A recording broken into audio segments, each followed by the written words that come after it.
spent my athletic career as a 400 metre runner. And if anyone has ever had the misfortune of running a 400, they'll know it's a particularly hard event for a couple of reasons, but primarily because it's a sprint event, but it's a very long sprint.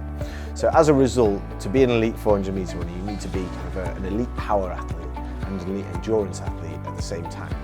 And the challenge for that in training is, where do you focus? Do you either train like a sprinter who does some endurance training, or do you train like an endurance athlete who does some sprint training as well? Now, I used to train in quite an unorthodox manner for an elite athlete in the run-up to the Beijing Olympic Games. I'm from Manchester. I had a really old school Mancunian coach who would just make us run and run and run.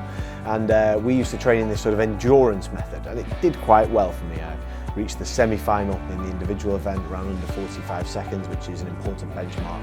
And we actually finished 4th at the time in the relay, which was later upgraded to 3rd and got me a bronze medal when the Russians were retrospectively disqualified.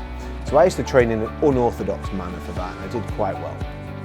But after that, we had London 2012 on the horizon. It was the biggest possible event for an elite sports person at the time. Home Olympic Games at a time when I was a competitive Olympic athlete with a chance of doing well. So we sat down with my coach and the people that paid my bills and the people that had as stakeholders in my journey, and we said, well, actually, how do we get you better? And I needed to get about half a second quicker over 4 years, so literally that much time. And one of the pieces of advice was, well, look, everybody else at the top level, they train the other way, the sprint method.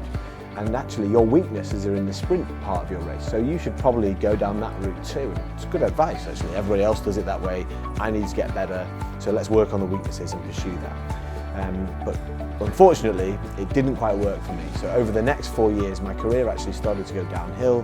It's got a bit slower, probably about a second slower on average rather than that half second quicker. And I crucially went from one of the best 400 metre runners in the UK, actually #1 in the UK, down to #7 in the UK on the day of selection for London 2012. And crucially, I missed out on the Home Olympic Games. I missed out on the team. They take the top 6. So I found out the hard way that actually the non-average way, the unorthodox manner of training was more effective for me, and the average way, the current sort of perceived correct training, if you will, didn't work as well for me.